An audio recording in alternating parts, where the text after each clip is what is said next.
लगातार बारिश से पेड़ों पर अटी धूल छट गई थी। चारों तरफ हरियाली छाई हुई थी, सो सबका मन अपनी ही लौ में भरमा रहा था। सावन का महीना आते ही जगह जगह झूले पड़ जाते और दुकानें रंग बिरंगी राखियों से सजने लगती। पर आरती के मन में टीस उठती। वह हर बार राखी खरीदती और राखी पूनों के दिन मन महसूस कर अपने रबड़ के गुड्डे को राखी बांध देती। उसकी आंखें भर आती, पल्लू से आंखें पोंछते हुए बुदबुदा उठती। तुम नहीं माने सुमित, मैं तुम्हें कैसे मनाऊं। फिर बचपन के दिन उसकी आंखों के आगे नाच उठे। वह एक बार रूठ गया था, पर जल्दी ही मान गया था। हुआ यूं था कि उसे जन्मदिन पर गिफ्ट में एक प्यारी सी गुड़िया मिली थी। वह सुमित ने तोड़ दी थी, तो अपने अल्हड़पन में वह सुमित से नाराज हो गई थी। उसने भी गुस्से में आकर सुमित का पेन तोड़ दिया। दोनों में मुहवाद होने लगा। सुमित ने कहा, गधी कहीं की। आरती ने कहा, तू कौवा। थोड़ी ही देर में दोनों एक दूसरे की चीजें फेंकने लगे। आरती तैश में आकर बोली, मेरी पेंसिल दे जो तूने ली थी। मैंने तुझे संतरे की गोली नहीं खिलाई, कौवा कहीं का। माँ ने बड़ी मुश्किल से दोनों में बीच बचाव करवाया। संयोग से तब 2 दिन बाद ही राखी का त्योहार था। दिन भर वह मुंह फुलाए बैठी रही और सोचती रही कि सुमित कहे तब मैं राखी बांधूंगी। सुमित भी अपने अहम में गुमसुम बैठा था। माँ ने कहा, बेटी सुमित को राखी बांध दो। वह मुंह बिचकाकर बोली, वो अपने मुंह से क्यों नहीं कहता। माँ ने समझाते हुए कहा था, देख आज के दिन बहन खुद आगे बढ़कर तिलक करती है। कल ससुराल चली जाएगी, तब घंटों इंतजार करेगी भैया का। तब की तब देखूंगी। कहते हुए वह कमरे में भाग गई। माँ ने सुमित को भी समझाया, बेटा उससे बोल राखी बांध देगी। बहन को मना ले, आज उसका दिन है। वो ही पहले बोले, हाँ बेटे आज उसी का दिन है ना, इसीलिए तो तुझे मनाना पड़ेगा। फिर तू तो छोटा है रे। आरती भी बेचैन थी कि आज उसका प्यारा भाई सुबह से बिना राखी के कलाई के घूम रहा है। सब सहेलियों को राखी खरीदते देख उसे भी भाई पर लाड़ आ रहा था, लेकिन मन में ठसक थी। पहले वो बोले। जब दिन चढ़ने लगा और बुआ जी घर आई, तब उन्होंने सुमित को डांटते हुए कहा, अरे पगले, तू तो किस्मत वाला है कि तेरी कोई बहन है, और तू है कि अपनी ऐंठ में बिना राखी के घूम रहा है। उनसे पूछ जिनकी कोई बहन नहीं है। तब वह आया और ऐंठती आवाज में बोला, चलो राखी बांध दो। आरती तो जैसे तैयार बैठी थी। सुबह से ही सजाकर तैयार रखी थाली उठाकर वह झट से ले आई।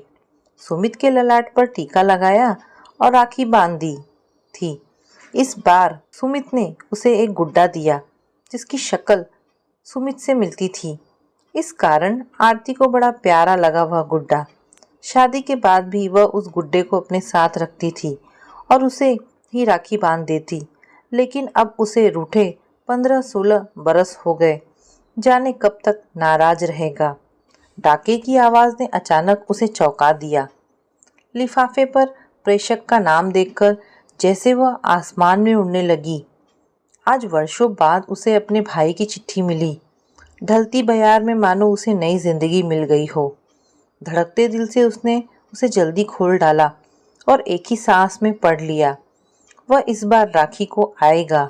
आरती हिसाब लगाने लगी। आज 11 है, बीच में 12, 13, 14 और पूनों को तो राखी है। फिर वह चिट्ठी को उलट पुलट कर देखने लगी और जांच करने लगी कि कितनी तारीख को चिट्ठी लिखी गई, डाक की मुहर कितनी तारीख की लगी है और कितने दिन बाद उसके पास पहुंची है। लेकिन डाक खाने वाले आजकल ठीक से सील भी कहाँ लगाते हैं। वह अतीत में उतरती चली गई। घर में दोनों भाई बहन और अम्मा बाबूजी 4 लोगों का सुखी परिवार था। अचानक माँ का स्वर्गवास हो गया तो घर में सन्नाटा पसर गया।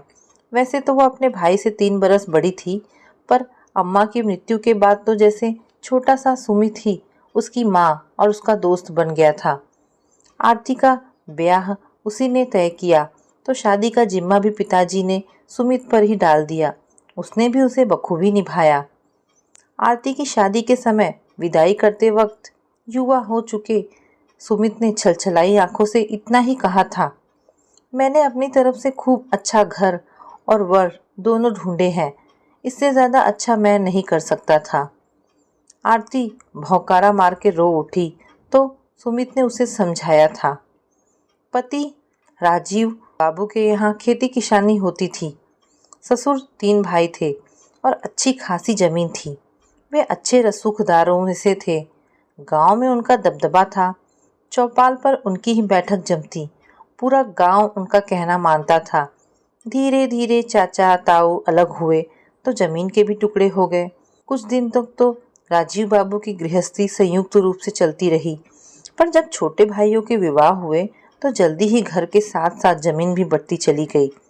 संयुक्त परिवार की जमीन का जो बड़ा भूखंड था वह छोटे से जमीन के टुकड़े के रूप में राजीव बाबू और आरती को विरासत में मिला। अपने हर काम में आरती से सलाह लेने वाला सुमित न जाने कब समझदारी की सीढ़ियां चढ़ता चला गया। इसका एहसास आरती को तब हुआ जब पहले उसका आना और बाद में आरती को बुलाना कम हुआ। फिर वह तब और अधिक चौंक उठी जब पिताजी के असामयिक निधन के बाद संपत्ति पर अकेले अपना पूरा अधिकार जमाने के उद्देश्य से उसने तहसील के दफ्तर में अर्जी दी, जिसमें पिताजी की इकलौती संतान के रूप में सुमित का ही नाम बताया गया था। वो तो आरती की ससुराल के मोहल्ले का ही लड़का तहसील में नौकरी करता था। वह सुमित को खूब पहचानता था। उसने ही आकर आरती को बताया कि सुमित अकेली संतान का दावा कर संपत्ति अपने नाम करवा रहा है। आरती के ससुराल में जेठानी देवरानी में कानाफूसी होने लगी। शायद आरती माँ जाई बहन नहीं है, तभी तो उसका नाम बाप की संपत्ति में नहीं है। क्या पता कहीं से गोद ली हो। चौपाल पर चर्चा चल रही थी कि आरती सुमित की सगी बहन नहीं है। कहीं यह अवैध संतान तो नहीं है। राजीव के कानों में यह खबर पड़ी, लेकिन उन्होंने आरती को नहीं बताया। मोहल्ले के एक घर में रक्कस दिया जाना था। गांव के भटवरिया मंदिर में सभी महिलाएं इकट्ठी थी। सब में कानाफूसी हो रही थी कि आरती किसी का पाप है। बाप के जिंदा रहते तो कभी भनक नहीं लगी और अब पोल खुली है। वह घर आई तो जेठानी ताने मारते हुए बोली, कौन जाने सड़क से उठा लाए होंगे। तभी एक और आवाज़ आई, हो सकता है दूसरी महतारी से जनी हो। महतारी पेट से हो गई होगी, सो बाप को अपनाना पड़ो होगो। उसे तो समझ ही नहीं आ रहा था कि यह चर्चा क्यों चल रही है। सब उसे अजीब सी निगाह से क्यों देख रहे हैं। सबका व्यवहार उसके साथ परिवर्तित क्यों हो गया। उसने अपने पति राजीव बाबू से पूछा। पहले तो उन्होंने बात टालने की कोशिश की, पर जब वह नहीं मानी तो उन्होंने पूरी बात बता दी। उसे काटो तो खून नहीं। उसे यह जानकर बड़ा दुख हुआ। वह सोच रही थी सुमित उसका नाम लिख देता और उससे स्वीकृति ले लेता तो क्या वह मना करती। आखिर है तो सब उसका ही। मुझे जायदाद में से कुछ नहीं चाहिए। लेकिन ये तो सरासर धोखा है। क्या मैं अपने पिता की संतान नहीं? मैं तो वैसे भी संपत्ति के कागजों पर साइन कर देती। ऐसे तो उसने जीते जी मार डाला। उसने सुमित से बात की, लेकिन परिणाम सिफर ही रहा। जायदाद ने उसके दिल दिमाग को कुंठित कर दिया था। रिश्तों को दीमक चाट गई थी। संबंधों के घाव से मवाद रिस रहा था। आरती भी आवेश में आ गई। उसने अपने पति के सहयोग से कोर्ट में दावा पेश कर दिया। आखिर वह अपने अधिकार को कैसे छोड़ सकती थी। जायदाद उसे नहीं चाहिए थी, लेकिन पिता के नाम की पहचान भी उससे छीन ली जाए, यह उससे कतई सहन नहीं था। कोर्ट का फैसला हुआ। संपत्ति में उसे भी हिस्सा मिल गया। उसे आज भी अच्छी तरह याद है, जिस दिन कोर्ट का फैसला हुआ था उस दिन सुमित ने कहा था, रिश्तों के सारे बंधन आज टूट गए। सुनकर आरती अवाक रह गई। उसने गिड़गिड़ाकर रोते हुए सुमित से कहा था, मेरे भैया सब तुम्हारा है, मुझे जमीन नहीं चाहिए।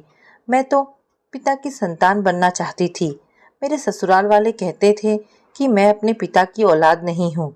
तुम मेरे भाई नहीं हो। यह सब प्रमाणित करने के लिए ही मैंने दावा किया था। तुम्हें नहीं पता मैंने कितनी जलालत सहन की है। मुझे अवैध संतान माना जाने लगा था। वह रोती रह गई थी, लेकिन सुमित निर्मम चेहरा लिए घर चला गया। उस बरस सुमित ने राखी के त्योहार पर उसे नहीं बुलाया। रक्षाबंधन का दिन आने पर वह खुद राखी बांधने जाना चाहती थी। पति ने मना भी किया कि बिना बुलाए नहीं जाना चाहिए। तब आरती बोली थी, आज ही का तो दिन ऐसा है जिसमें बहन बिना बुलाए भाई के घर जा सकती है। आरती स्नेह भाव के साथ सुमित के घर पहुंची। सुमित ने उसका स्वागत करना तो दूर, राखी बंधाने से मना कर दिया और वह बेरंग वापस आ गई थी। उसे लग रहा था कि जिस जमीन पर वह चल रही है, वह जमीन खिसक कर उसके हक की जमीन में जाकर सिमट गई है। वह सोच रही थी कि धरती तो माँ होती है, वह अपने सब बच्चों में मेल कराती है, पर जब यह जमीन का रूप धारण कर लेती है तो दिलों में दूरियां बढ़ा देती है। उसे लगा जमीन जम की इन सराय है जो सब कुछ निगल लेती है। वह फिर कभी गांव नहीं गई, न अपनी जमीन की सुध ली। हर बरस वह इंतजार करती कि सुमित राखी बंधवाने जरूर आएगा, रूठ गया है मान जाएगा, लेकिन वह नहीं माना, नहीं आया। कोर्ट के फैसले के बाद जब सुमित ने नाता तोड़ लिया, तब से वह इस गुड्डे को ही हर साल रक्षाबंधन के दिन राखी बांधती आ रही है। जन्माष्टमी पर वह राखी उतारकर एक डिब्बे में सहेज कर रख देती थी। मम्मी, किसका पत्र है? बेटी की आवाज ने आरती को चौंका दिया। वह अतीत के झरोखों से बाहर निकल आई और खुशी में उमकती बोली, देख बेटा, तेरे मामा का खत आया है, वह आ रहा है मुझसे राखी बंधवाने। कहते कहते उसका गला रूंध गया। वर्षों बाद सुमित के आने की खबर से उसके पति भी खुश थे। वह तैयारियों में जुट गई। राखी के दिन खुद के पहनने के लिए नई नकोर साड़ी लाना है, भैया के लिए खड़पूड़ी, शक्कर के बने हाथी घोड़े की आकृतियाँ, बच्चों के लिए डगडगी, खेल खिलौने और ना जाने क्या क्या। आरती की लंबी चौड़ी लिस्ट तैयार हो गई। आरती के मन में द्वंद्व था कि सुमित कैसे मान गया। वह तो बड़ा जिद्दी है। मैंने तो सदा ही अपने भाई को माना है, उसकी लंबी उम्र की प्रार्थना की है। जिस जमीन की गांठ वह बांधे बैठा था, उसे मैंने कभी अपना माना ही नहीं। उसे याद आया, उसके पेट में पथरी का दर्द उठा था। डॉक्टर ने ऑपरेशन करवाने की सलाह दी। हाथ में पैसे नहीं थे। सबने दबाव डाला कि भैया वाली ज़मीन बेच दो, लेकिन वह टस से मस नहीं हुई। उसका दृढ़ निश्चय था कि जो मेरा नहीं है उसे मैं कैसे बेच सकती हूँ। उसके इस निर्णय के आगे सब झुक गए थे। फिर कभी किसी ने ज़मीन बेचने की बात ही नहीं की। देहरी पर बैठी आरती पुरानी एल्बम देख रही थी। उस समय के ब्लैक एंड वाइट फ़ोटो में भी भैया का चेहरा दमकता दिखाई दे रहा था। एक फ़ोटो में भैया की बेटी गुड़िया भी बैठी थी। वह सोचने लगी, अब तो गुड़िया युवा हो गई होगी। वह उंगलियों पर गिनने लगी कि 18-19 साल की हो गई होगी गुड़िया। उधर सुमित के मन में भी द्वंद्व था कि बहन मानेगी या नहीं, मुझे माफ़ कर देगी या नहीं। अब तो वह बुढ़ा गई होगी। कैसी लग रही होगी मेरी बहन। मेरे भी तो बाल सफ़ेद हो गए हैं। मैं क्या कहूँगा जाकर, कैसे मनाऊँगा। उसे पकी हुई गुजिया पसंद है, वही लेकर जाऊँगा। वह नहीं मानेगी तो पैरों पर लौट जाऊँगा। जीवन के इस पड़ाव में उसे बहन की याद बहुत सता रही थी। मन भी बावला है। समय रहते ज्ञान नहीं आता, बाद में पछताता है। पता नहीं उसे चिट्ठी मिली होगी कि नहीं। इसी कश्मकश में उसने आरती के गांव में कदम रखा। दुख में समय धीरे धीरे गुजरता है, खुशी में दिन जल्दी ही बीत गए। राखी का दिन आया। उसने दरवाजे पर गेरू से नौरा सुनौरी बनाई, उनकी पूजा की, उन्हें मिठाई का भोग लगाया। राखी के धागे पर थोड़ी सी मिठाई लगाकर उनके हाथों पर चिपका दिया। भैया आया तो लिपट कर रो उठी। उसकी खूब खातिर की उसने। सुमित को ध्यान से देखा तो पाया उसके चेहरे पर बुजुर्गियत झलक रही है। सुमित में अपने प्रति सुखद परिवर्तन देखकर आरती समझ नहीं पा रही थी कि कारण क्या है। आरती के मन के भाव समझकर वो पास आया और हाथ पकड़कर रोते हुए कहने लगा, दीदी मुझे माफ़ कर दो, तुमने तो सिर्फ पिता का नाम पाने के लिए कोशिश की थी। यह मुझे बहुत दिन बाद समझ में आया। मुझे मालूम है तुम्हारी ज़िंदगी में खूब उतार चढ़ाव आए, लेकिन तुमने ज़मीन को हाथ तक नहीं लगाया। लेकिन आज मेरी ही बेटी जायदाद में से हिस्सा मांग रही है। तब मुझे लगा कि तुमने जो किया था वह गलत नहीं था, इसीलिए आज माफ़ी मांगने चला आया। आरती अवाक थी। दूज का बदला तीज ने ले लिया था। सुमित अपने आंसू पोंछते हुए बोला, चलो जल्दी से राखी बांध दो। आरती को महसूस हुआ छुटपन में जब उसने कहा था चलो राखी बांध दो, और आज के चलो जल्दी से राखी बांध दो, दोनों वाक्यों में अंतर है। आज शब्दों में अनुनय है, क्षमा की याचना है, प्यार भरा निवेदन है, छोटे होने का हठ है, जबकि पहले शब्दों में, वाक्यों में, हर क्रिया प्रतिक्रिया में अभिमान भरा था। आरती ने कहा, पहले हाथ मुंह धोकर खाना तो खा लो। वह हाथ पकड़कर पटे तक ले गई, अपने हाथों से थाली परोसकर लाई और उसे भोजन कराने लगी। इसी बीच उसने घर परिवार का पूरा ब्यौरा ले लिया, अपने घर के भी किस्से सुनाए। उसकी आवाज़ में अजब सा उत्साह था। आरती आज भी बचपन की तरह जल्दी से पहले जैसी थाली सजाकर ले आई। उसने अनामिका उंगली से सुमित के माथे पर गोल बिंदी लगाई, अंगूठे से उसे ऊपर तक तिकोन आकार देकर खींचा, चावल माथे पर चिपकाए और कुछ चावल उसके सिर के ऊपर से पीछे फेंक दिए। राखी बंधवाने पर सुमित ने शगुन जेब से निकाला तो आरती ने दृढ़ता से मना कर दिया और नारियल के साथ एक छोटा सा बॉक्स देकर बोली, अभी तक तू मुझे देता आया है, आज मैं तुझे कुछ देना चाहती हूँ। तू मुझसे छोटा है ना, मना मत करना। स्तब्ध और व्यग्र सुमित ने बॉक्स खोला। उसमें कुछ कागजात और राखियां रखी थी। वह कुछ पूछता उससे पहले आरती बोल पड़ी, इसमें वो राखियां हैं जो इतने वर्षों से मैंने अपने गुड्डे को बांधी थी, तेरी कलाई समझकर। और ये कागजात उस जमीन के हैं जिसने बहन को भाई से अलग कर दिया था। कागजात लौटाते हुए सुमित बोला, नहीं दीदी, इन पर तुम्हारा हक है। मेरा हक तो मुझे मिल गया पगले। ये सौगात मेरी तरफ से अपनी बेटी को दे देना। कहते कहते आरती सुमित के गले लिपटकर रो पड़ी। तो दोस्तों, ये कहानी यहाँ पर समाप्त होती है। आपको ये कहानी कैसी लगी मुझे कमेंट करके अवश्य बताएं। आशा करती हूँ आपको कहानी पसंद आई होगी।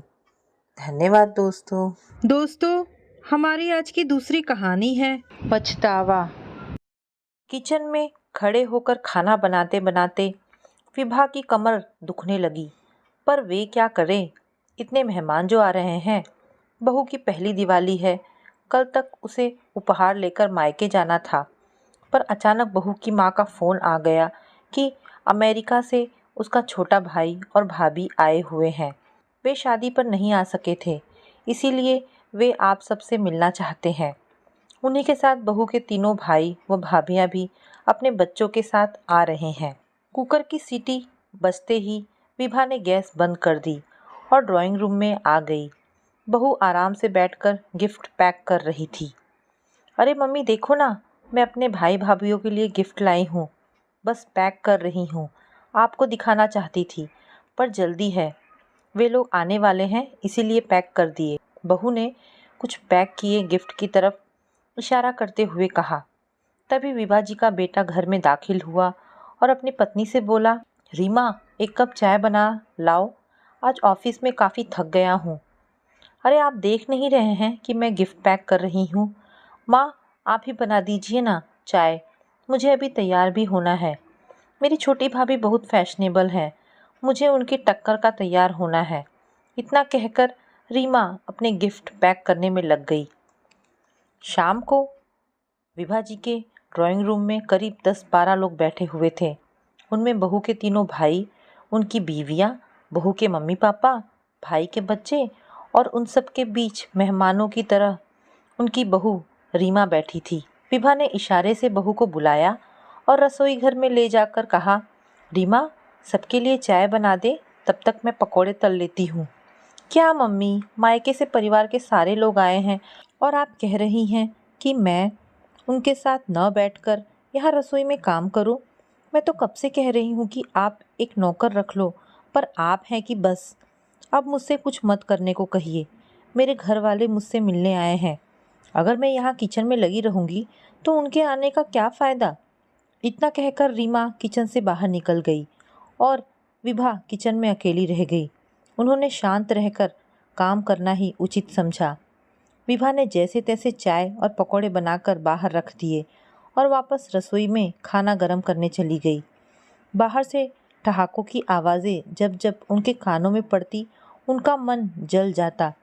विभा के पति एक दो बार किचन में आए, सिर्फ ये कहने के लिए कि कुछ रोटियों पर घी मत लगाना, रीमा की भाभी नहीं खाती, और खिलाने में जल्दी करो, बच्चों को भूख लगी है।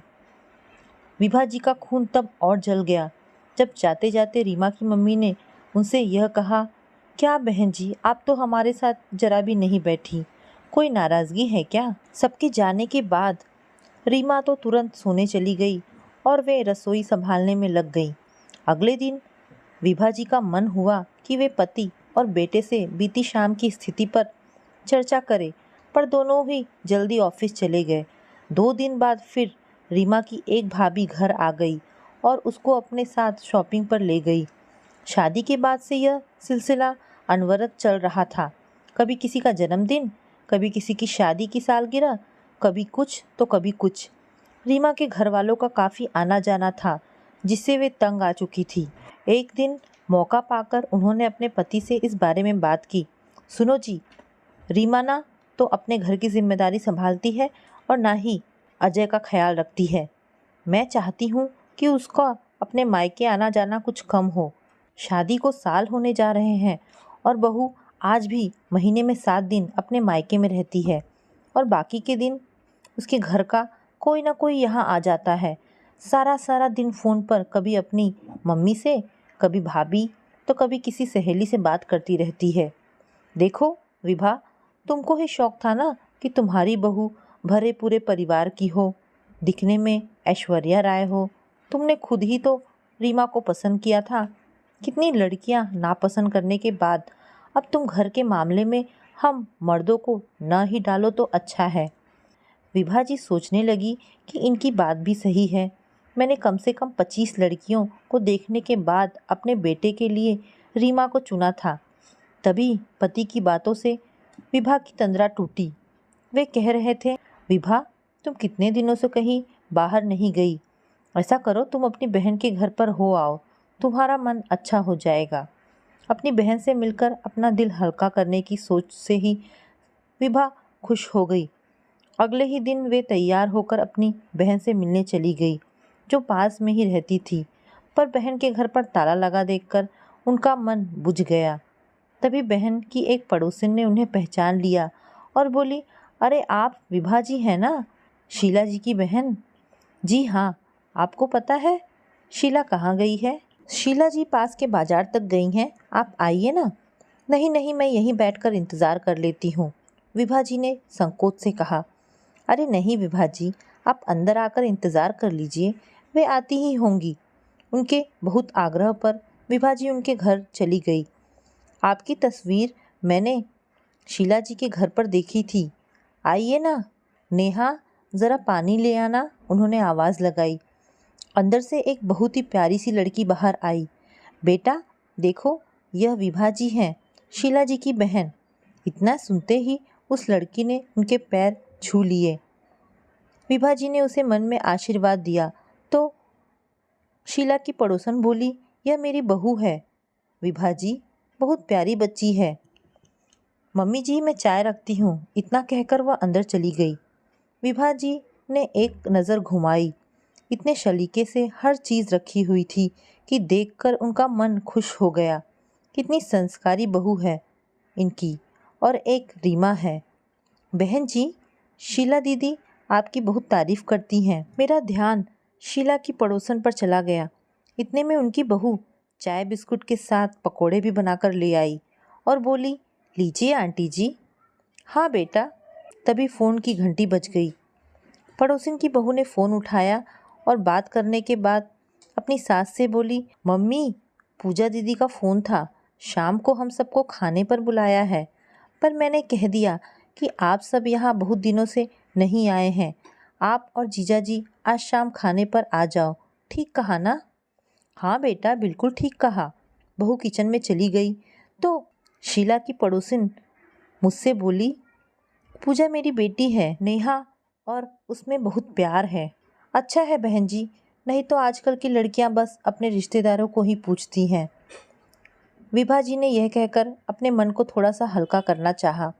बिल्कुल ठीक कहा बहन जी, पर मेरी बहू अपने माता पिता की अकेली संतान है, एकदम सरल और समझदार। इसने यहाँ के ही रिश्तों को अपना बना लिया है। अभी शादी को 5 महीने ही हुए हैं, पर पूरा घर संभाल लिया है। वे गर्व से बोली। बहुत अच्छा है बहन जी, विभा ने थोड़ा सहज होकर कहा। अकेली लड़की है तो अपने माता पिता के घर भी बहुत जाती होगी। वे अकेले जो हैं। नहीं जी, बहू तो शादी के बाद सिर्फ एक बार ही मायके गई है, वह भी कुछ घंटों के लिए। हम बात कर ही रहे थे कि बाहर से शीला की आवाज़ आई। नेहा बेटा, घर की चाबी दे देना। शीला की आवाज़ सुनकर नेहा किचन से निकली और उनको अंदर ले आई। नेहा ने खाने के लिए रुकने की बहुत जिद की, पर दोनों बहनें रुकी नहीं। अगले ही पल विभा जी बहन के घर आ गई। शीला के दोनों बच्चे अमेरिका में रहते थे। वह और उसके पति अकेले ही रहते थे। दीदी, आज मेरी याद कैसे आ गई? शीला ने मेज पर सामान रखते हुए कहा। बस यूं ही। तू बता कैसी है? मैं तो ठीक हूँ दीदी, पर आपको क्या हुआ कि कमज़ोर होती जा रही हैं? शीला ने कहा। शायद विभा की परेशानियाँ उसके चेहरे पर भी छलकने लगी थी। आंटी जी, आज मैंने राजमा बनाया है। आपको राजमा बहुत पसंद है ना? आप तो खाने के लिए रुकी नहीं, इसीलिए मैं ले आई और इन्हें किचन में रख रही हूँ। अचानक नेहा दरवाजे से अंदर आई, किचन में राजमा रखकर मुस्कुराते हुए चली गई। बहुत प्यारी लड़की है, विभा के मुंह से अचानक निकल गया। अरे दीदी, यही वह लड़की है जिसकी बात मैंने अजय के लिए चलाई थी, याद है ना आपको? इनके ऑफिस के एक साथी की बेटी। दीदी, आपको याद नहीं आया क्या? शीला ने विभा की याददाश्त पर जोर डालने को कहा। अरे दीदी, जिसकी फ़ोटो भी मैंने मंगवा ली थी, पर इसका कोई भाई नहीं था, अकेली बेटी थी, इसलिए आपने फ़ोटो तक नहीं देखी थी। शीला की बात से विभा को ध्यान आया कि शीला ने उनसे इस लड़की के बारे में कहा था, पर उन्होंने कहा था कि जिस घर में बेटा नहीं, उस घर की लड़की नहीं आएगी मेरे घर में, क्योंकि माता पिता कब तक रहेंगे? भाइयों से ही तो मायका होता है। तीज त्योहार पर भाई ही तो आता है। यही कहकर उन्होंने फ़ोटो तक नहीं देखी थी। दीदी, इस लड़की की फ़ोटो हमारे घर पर पड़ी थी। श्रीमती शर्मा ने देखी तो उनको लड़की पसंद आ गई और आज वह उनकी बहू है। बहुत गुणी है नेहा। अपने घर के साथ साथ हम पति पत्नी का भी खूब ध्यान रखती है। आओ चलो दीदी, हम खाना खा लेते हैं। राजमा के स्वाद में नेहा का एक और गुण झलक रहा था। घर वापस आते समय विभा जी को अपनी गलती का एहसास हो रहा था कि लड़की के गुणों को अनदेखा करके उन्होंने भाई ना होने के दकियानूसी विचार को आधार बनाकर नेहा की फ़ोटो तक देखना पसंद नहीं किया। इस पर एक चूक की सज़ा अब उन्हें ताउम्र भुगतनी होगी। तो दोस्तों, ये कहानी यहाँ पर समाप्त होती है। आपको ये कहानी कैसी लगी मुझे कमेंट करके अवश्य बताएं। धन्यवाद दोस्तों।